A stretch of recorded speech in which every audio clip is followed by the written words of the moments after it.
उत्तराखंड में होने वाली इन्वेस्टर समिट को लेकर तैयारियां जोरों पर हैं और अभी कल ही इसको लेकर दिल्ली में कर्टन रेजर इवेंट हुआ है, जिसके बाद सरकार काफ़ी उत्साहित है और इसमें काफ़ी प्रपोजल सरकार को मिल रहे हैं।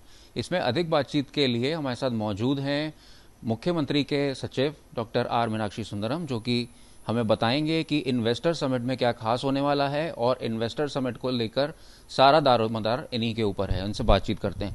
सर, बहुत बहुत स्वागत है आपका आज तक पर।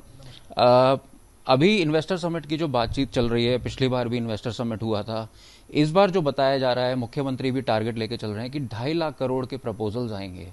तो कई लोगों को ये फिगर जो है रियलिस्टिक नहीं लग रही है, कई लोग इस पर सवाल कर रहे हैं। तो अब तक कितने प्रपोजल आए और क्या आप लक्ष्य को इसको अचीव कर पाएंगे?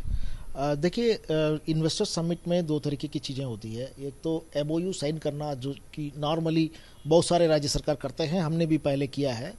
और दूसरा होता है कि कितना हम लोग ग्राउंडिंग कर पा रहे हैं।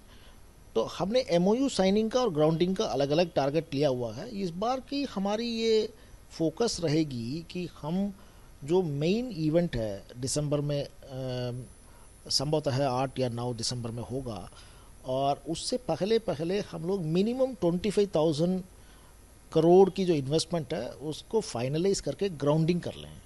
उसके अलावा हम कम से कम 50,000 करोड़ से 1 लाख करोड़ तक के प्रपोजल्स को अगले 6 महीने से साल भर के बीच के पीरियड हैं उसमें ग्राउंडिंग करवाना चाहते हैं। तो बाकी 100% ग्राउंडिंग तो किसी भी इन्वेस्टर समिट में नहीं होता है।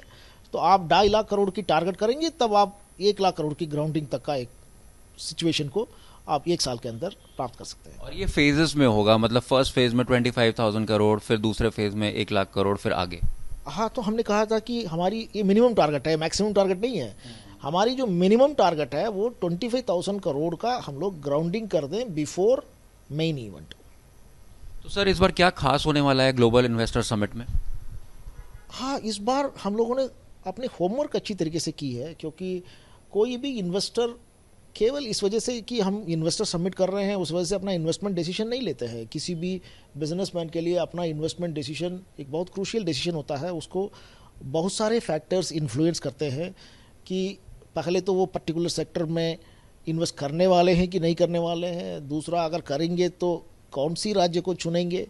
तो हमारी कुछ तो इनहेरेंट एडवांटेजेस है, उस इनहेरेंट एडवांटेजेस के ऊपर तो हम लोग अपना प्ले कर ही रहे हैं। उसके साथ साथ हमने अट्रैक्टिव पॉलिसीज़ बनाई है। लगभग हर पॉलिसी को हमने रिवाइज़ किया है और नए सिरे से उसको देखा है, और पूरे कंट्री में सबसे बेहतरीन पॉलिसी किस राज्य का है और उससे एक कदम हम ऊपर रहे हैं। तो इस बात का क्या खास ख्याल रखा गया है। तो इसलिए एक नेचुरल इन्वेस्टर फ्रेंडली एटमॉस्फेयर बन रहे हैं। कल कर्टेन रेजर में भी महिंद्रा ग्रुप के साथ हमारी एग्रीमेंट हुई थी। तो महिंद्रा ग्रुप के जो प्रेसिडेंट हैं उन्होंने मंच से ही हमारे टूरिज़्म पॉलिसी की तारीफ़ करी है। तो ये पॉलिसीज़ मुख्य रीज़न है जैसे जो क्यों इन्वेस्टर्स जो हैं अब उत्तराखंड के प्रति आकर्षित हो रहे हैं। सर, प्रधानमंत्री नरेंद्र मोदी भी ease of doing for business पे फोकस करते हैं और मुख्यमंत्री पुष्कर सिंह धामी ने भी इस बार मंत्र दिया है कि इकोलॉजी और इकोनॉमिक्स को हम बैलेंस करके चलेंगे। तो किस तरह का फीडबैक आ रहा है जो इन्वेस्टर्स आ रहे हैं? अभी हाल ही में जो चर्चाएं उत्तराखंड में हुई, चाहे वो जोशीमठ हो या फिर और क्षेत्रों को लेकर बात हो, तो उसको लेकर क्या फीडबैक है? ईज ऑफ डूइंग बिजनेस की जो रैंकिंग है गवर्नमेंट ऑफ इंडिया रिलीज़ करते हैं उसमें हम लोग अचीवर्स के कैटेगरी में हैं, काफ़ी अच्छे पोजीशन में हैं। लेकिन इस बार ईज ऑफ डूइंग से आगे बढ़ करके एक नारा उत्तराखंड ग्लोबल इन्वेस्टर समिट के लिए सीएम साहब ने दिया है, वो है peace of doing business. Ease of doing business तो है हमारे साथ, हमारे राज्य में, उसके साथ साथ यहाँ पर पीस ऑफ डूइंग बिजनेस भी है। उसका मतलब ये है कि यहाँ पर लॉ एंड ऑर्डर की प्रॉब्लम नहीं है, यहाँ पर क्राइम्स नहीं है, यहाँ पर आपको लेबर डिस्प्यूट्स बहुत ज़्यादा नहीं आते हैं। पूरे कंट्री में अगर आप देखेंगे प्रबंधन और श्रमिकों के बीच में जो सौहार्दपूर्ण व्यवहार है, इसमें उत्तराखंड नंबर 1 है। इस बार कितने कितने प्रपोजल्स किस सेक्टर से आए हैं? सबसे ज़्यादा प्रपोजल किस सेक्टर से? प्रपोजल्स हम लोगों को आ रहे हैं क्योंकि अभी तो ये शुरुआत है।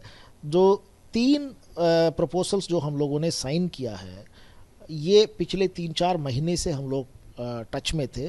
कोई भी बड़ा ग्रुप जो है वैसे एमओयू साइन नहीं करते हैं, वो बहुत अध्ययन करते हैं, फिर अपने बोर्ड में उसको लेके जाते हैं, बोर्ड की अप्रूवल लेते हैं, तो फाइनली एमओयू साइन करते हैं। छोटे छोटे इन्वेस्टर्स तो वैसे ही एमओयू साइन कर लेंगे क्योंकि नॉन बाइंडिंग एमओयू है। एमओयू साइन करने से किसी के ऊपर बाध्यता नहीं होती है कि आपको वो करना ही करना है, लेकिन बड़े ग्रुप्स अपने रेपुटेशन की चिंता करते हैं। वो हमने एमओयू साइन कर दिया, अनाउंस कर दिया, फिर उसके बाद हमने इन्वेस्टमेंट नहीं लगाया तो हमारी जो ख्याति है उस पर फ़र्क पड़ेगा। तो इस करके तो इसलिए जो बड़े इन्वेस्टर्स हैं उनके साथ हम लोग काफ़ी इन्वेस्टर्स के साथ हम लोग टच में हैं। अब सारी चीज़ें हम लोग नहीं बताएंगे क्योंकि कुछ चीज़ें मटेरियलाइज होती हैं, कुछ चीज़ें मटेरियलाइज नहीं होती हैं, और अप्रोप्रिएट टाइम पर उसको पब्लिक डोमेन में लाया जाएगा। मैन्युफैक्चरिंग, सर्विस और टूरिज्म से ज़्यादा प्रपोजल्स आ रहे हैं? मैन्युफैक्चरिंग सेक्टर, टूरिज्म, एनर्जी, ये तीन तो हमारे नेचुरल एडवांटेज हैं। खैर मैन्युफैक्चरिंग सेक्टर नेचुरल एडवांटेज नहीं है, उसको एडवांटेज हमने बनाया हुआ है। टूरिज्म और एनर्जी हमारे नेचुरल एडवांटेज है, लेकिन इस बार हम लोग सर्विस सेक्टर को काफ़ी प्रमोट कर रहे हैं और हमें उम्मीद है कि इसके काफ़ी अच्छे परिणाम मिलेंगे। सर, एक आखिरी सवाल लेंगे। आपने लेबर की बात करी, तो स्थानीय जो युवा हैं या फिर लेबर है या फिर मैन पावर है, उसको किस तरह से फ़ायदा होगा? जैसे उत्तराखंड में पहले भी कानून था कि लोकल लोगों को ज़्यादा नौकरी मिले, तो इस बार इस इन्वेस्टमेंट समिट से उनको फ़ायदा होने वाला है? ये पूर्व से ही जीवो इशूड है कि जो नॉन टेक्निकल जॉब्स हैं, अनस्किल्ड, सेमी स्किल्ड और नॉन टेक्निकल जॉब्स, इसमें 70% स्थानीय लोगों को नौकरी दिया जाएंगे।